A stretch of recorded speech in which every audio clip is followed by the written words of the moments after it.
Ako po si Father Vicente Gabriel San Jose Bautista.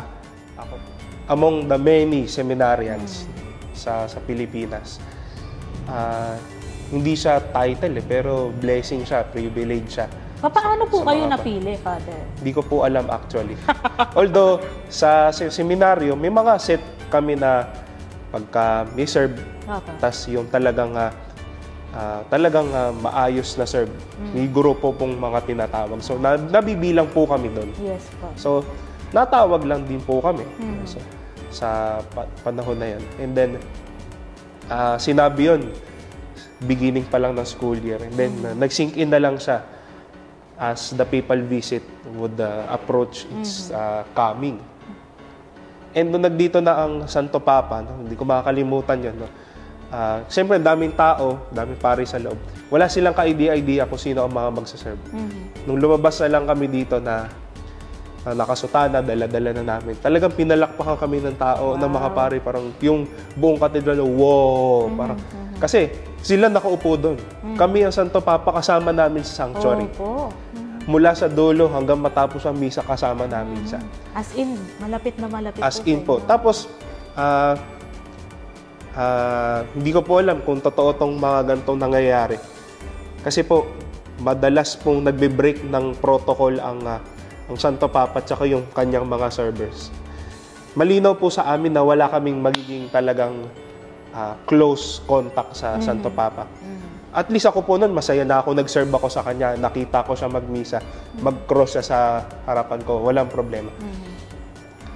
Nung palapit na po, nasa Malacanang po ang Santo Papa nun. Kami ay nasa isang side na dito sa katedral. Dalala na namin yung mga gamit nila. Lumapit po yung MC niya at sinabi na parang, "There's no one to greet the Pope upon entering here." Parang sino ang tatawagin natin? So, you call the servers, have them queue. So, pinapila ho kami, tapos sabi namin, ba't kaya tayo pinapila? Tapos maya-maya yung MC ho ng Santo Papa. So, the Holy Father greets you, ganito. And then, you just make some form of reverence. And then, that's it. Sabi natin, lalapitan tayo ng Papa, sabi ko.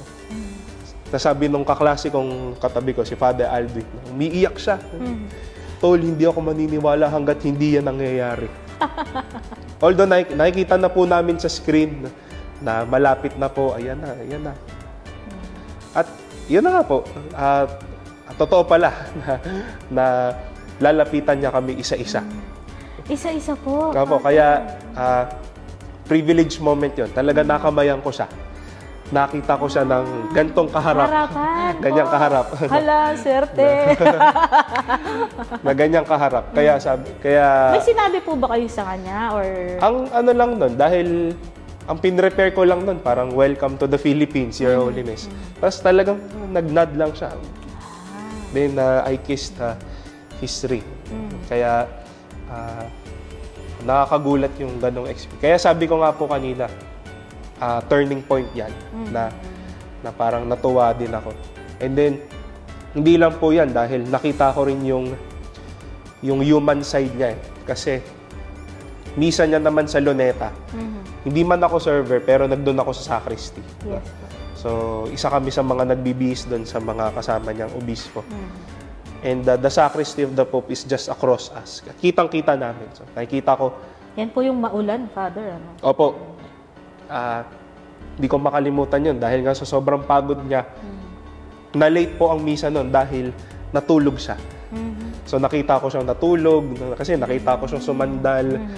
Nakita ko yung vulnerability niya, and with his vulnerability, he was still able to push through with his celebration. Kaya sabi ko, malaking impact niya nung lumalaki ako sa seminaryo at nagpapatuloy ko yung buhay sa seminaryo.